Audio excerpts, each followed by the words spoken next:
Je serai le modérateur de cette séance et la seconde séance sera modérée par Eugenia Abou. Et aussi, nous avons des gens qui seront sur le panel de la deuxième session.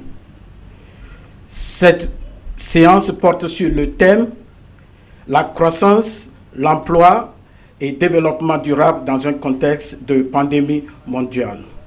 Je souhaite la bienvenue à tous les panélistes de me joindre à cette conversation de UBA 2020 pour s'assurer que le développement économique de l'Afrique est rassuré.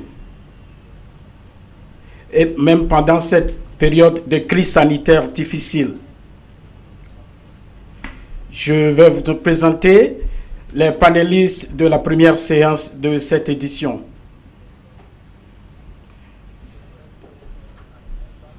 Je vous présente le panéliste sénateur américain qui est aussi membre du département des affaires étrangères. Je vous présente aussi monsieur de Comité international de la Croix-Rouge, monsieur Cruz, et aussi le représentant de PNUD, du Programme des Nations Unies pour le développement de l'Afrique. Et aussi, je vous présente le directeur de l'ACPCEE, l'Afrique Caraïbes. Et aussi, je vous présente le PCA de l'Afrique, la FREXIM, la Banque pour l'import et l'exportation.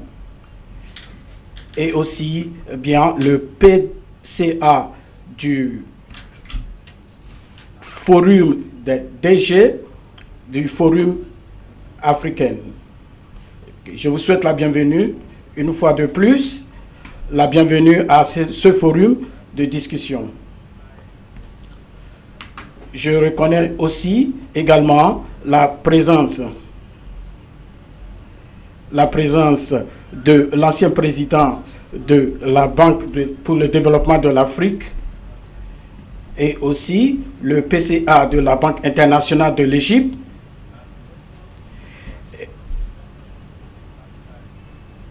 Je vous demande de poser des questions et vos suggestions et commentaires pour ce forum en utilisant les hashtags que je viens de souligner. Chaque panéliste a 60 secondes pour son intervention. Le président George Weah du Libéria, le sénateur Cruz des États-Unis, M. Kim, et le secrétaire général Koki et Amen Ben Yamen. Nous allons commencer tout de suite et chaque intervenant dispose de 60 secondes pour son intervention. Merci.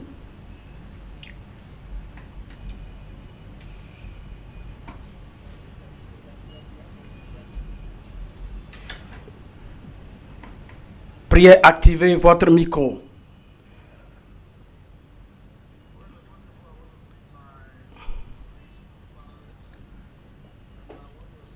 Je salue tous mes collègues et à tous les participants à ce programme et aussi mon ami Tony Lumelu de m'avoir invité à assister à ce programme concernant le thème du Covid-19 qui vient de secouer tout le monde entier. Et à propos, le monde se réunit pour en parler et discuter des mesures par lesquelles nous pouvons sortir de cette pandémie mondiale. Et j'espère bien que toutes nos délibérations seront dans l'intérêt pour faire revivre l'économie africaine. Et une fois de plus, je vous remercie de m'avoir invité. Bonjour, et je remercie M. Tony Lumelu de m'avoir invité à ce forum. Je suis très content de joindre au forum. Nous avons collaboré ensemble pour discuter de la pandémie mondiale qui pose un grand défi au monde entier. Et c'est l'honneur des États-Unis qui essaie de gérer cette histoire de pandémie qui secoue le monde entier. Et surtout pour les cas confirmés. Et je suis sûr que M. Tony fait de son mieux. Et aujourd'hui, dans cette conversation, nous allons tous contribuer aux conversations et discuter des mesures par lesquelles on peut s'en sortir. Et pour s'assurer la croissance économique pour l'avenir du continent africain, merci pour l'opportunité de vous joindre à cette conversation. Vous avez la parole, M. Peter. De mon côté, félicitations pour la commémoration de la journée mondiale de l'Union africaine. Nous reconnaissons le fait que cette pandémie mondiale fait de ravages dans le monde entier. Non seulement pour un défi médical, mais aussi un défi qui secoue le monde. Et l'impact de cette pandémie dans le monde entier. Nous devons en parler et comment nous pouvons collaborer et coopérer et pour avoir d'assistance humanitaire. Et je prie à tous les secteurs privés et publics pour la création des emplois et pour trouver des réponses aux changements dont nous prions. Merci, Peter.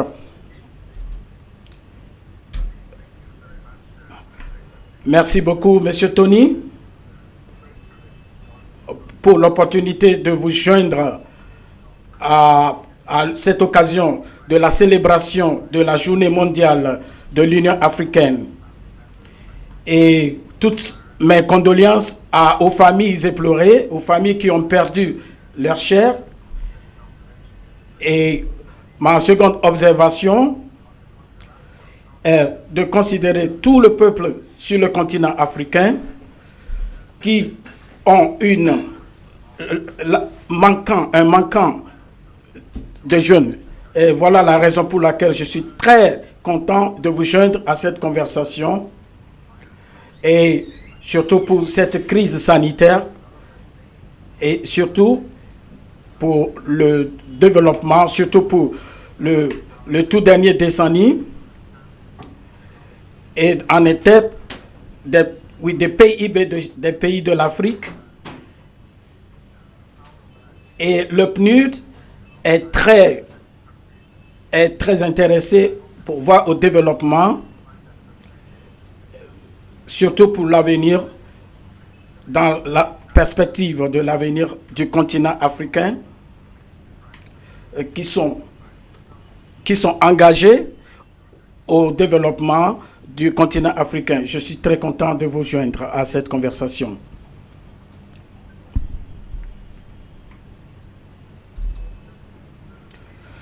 Bonjour à tous les participants, bonjour à tous. Permettez-moi de vous remercier de m'avoir invité. Et je pense que c'est très important d'assister à cette réunion comme celle-ci pour discuter de la pandémie de Covid-19. Et le plus important est de s'assurer que nous pouvons parler de la pauvreté, de la faim et surtout l'impact de cette pandémie sur l'économie du continent africain. Et que tous ceux qui ont été touchés par cette pandémie et sûrement, nous allons sortir de cette crise sanitaire qui secoue le continent, et surtout pour l'avenir de notre société, et que l'avenir sera dans une perspective. Donc, nous pouvons proposer quelque chose de bon pour en sortir de cette situation difficile et surtout qui a touché aux différents aspects de notre économie. Surtout sur l'échange étranger et pour parler de la transformation totale de notre continent. Et comment, par de meilleure façon, transformer le continent pour que nous puissions être capables de pouvoir faire face aux défis sociaux, pour que l'an 2030, et je pense bien que nous pouvons en sortir pour procurer un meilleur avenir pour notre continent.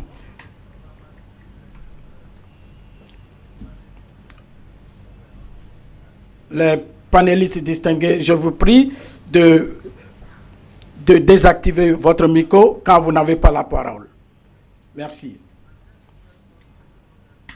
Merci beaucoup, mon frère, Monsieur Tony. Et je souhaite aussi la bienvenue au président libérien, Monsieur le docteur George Weah. Et je remercie le groupe UBA d'avoir organisé cette conversation. Aujourd'hui, c'est la journée mondiale de l'Union africaine. Et pour la nécessité collective, pour réaffirmer notre continent et nous-mêmes. Cette journée de la journée mondiale de l'Union africaine, surtout en ce moment de la pandémie du Covid-19, nous devons aussi voir le côté positif qu'amène cette pandémie. Et il fut un moment où le peuple se font de leur mieux pour pouvoir survivre, pour avoir l'indépendance. Et nous espérons que le message que nous apporte la pandémie du Covid-19 est de mieux sortir et avoir un continent meilleur en tant que peuple,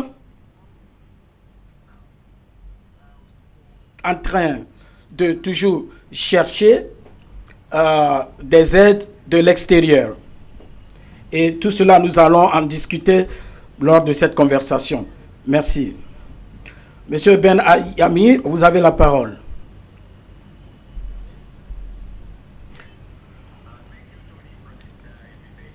Merci, Monsieur Tony, pour l'invitation d'assister à ce programme et surtout d'être membre de panélistes.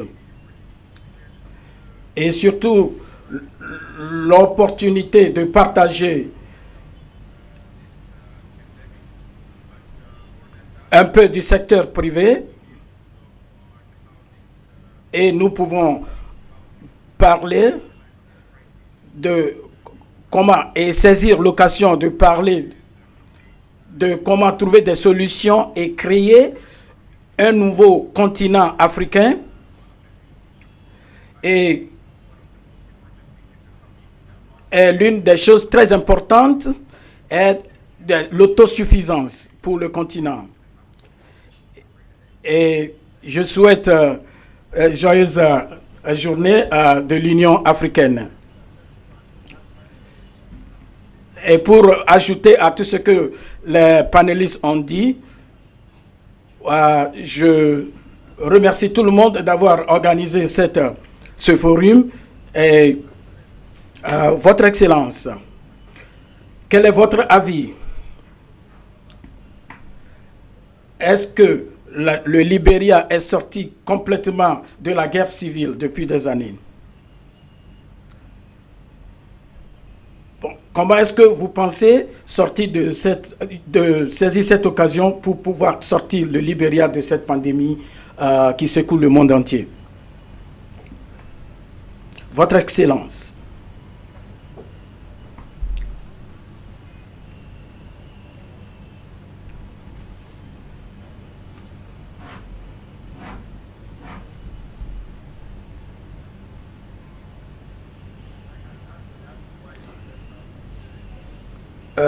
Je peux ajouter comment le gouvernement africain porte soutien au continent pour une durabilité. Prière, désactiver votre... Oui, prière, activer votre micro. Merci une fois de plus. Mon très bien bon ami Tony.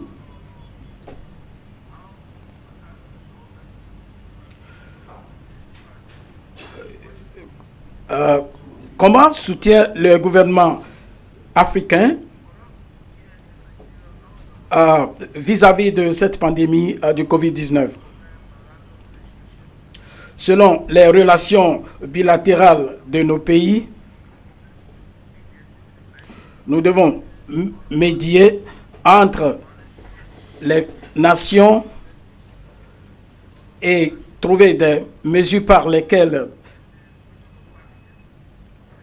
et porter d'aide et d'assistance financière et pour réduire les conséquences de cette pandémie.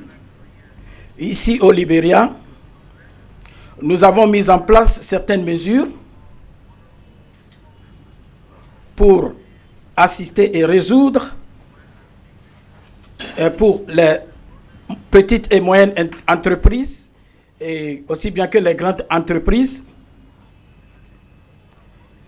Et par addition, nous avons aussi fait appel aux banques commerciales de porter aide à la population.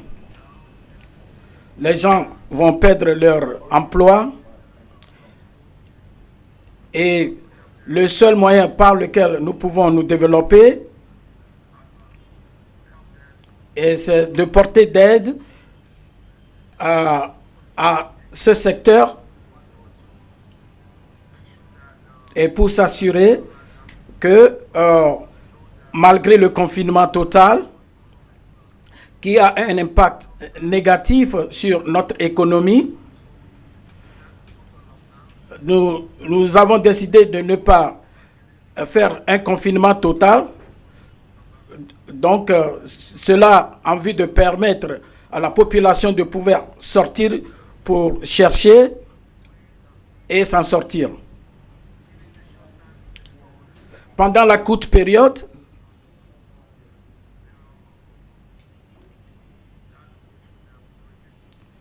nous sommes rassurés que la population est bien pour pouvoir sortir de cette crise.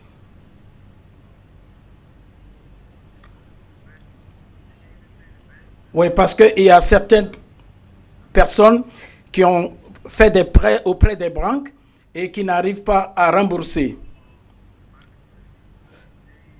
Donc, c'est très nécessaire de les permettre de pouvoir sortir. Merci bien. C'est votre... OK. Là, vous avez la parole, Votre Excellence. Oui, le secrétaire général de l'ACPCEE. Oui.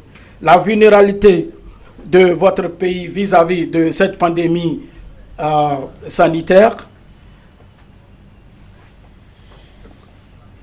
Quelles sont les mesures par lesquelles vous pensez que le gouvernement pourra atteindre à cette pandémie?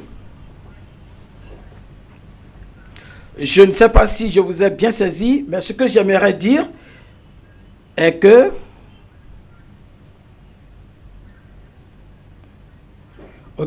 pendant la pandémie sanitaire, nous avons essayé de...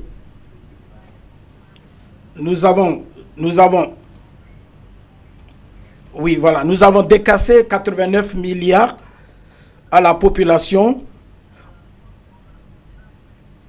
pour les pays les plus vulnérables pour pouvoir lutter contre cette pandémie. Comme vient de le dire le président George Weah du Libéria, nous comprenons que donc, par exemple, le secteur du tourisme a beaucoup souffert. Le secteur du tourisme a beaucoup souffert lors de cette pandémie. Ça veut dire que nous avons du pain sur la planche. Donc l'impact a été vraiment négatif.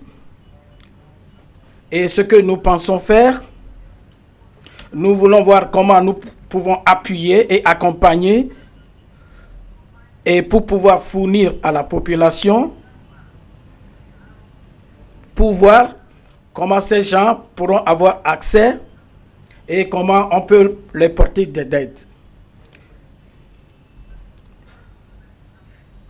L'idéal est de s'assurer que tous les pays, surtout les gouvernements, y compris la production à grandeur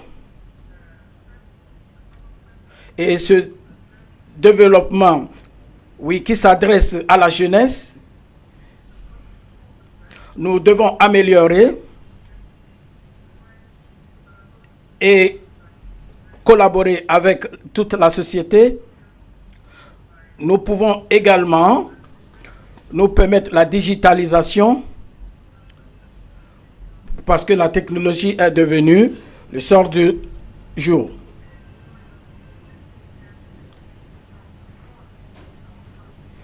Et le jury ont sélectionné beaucoup de personnes qui pourront participer et nous voulons en faire des risques et je pense que cela est très important.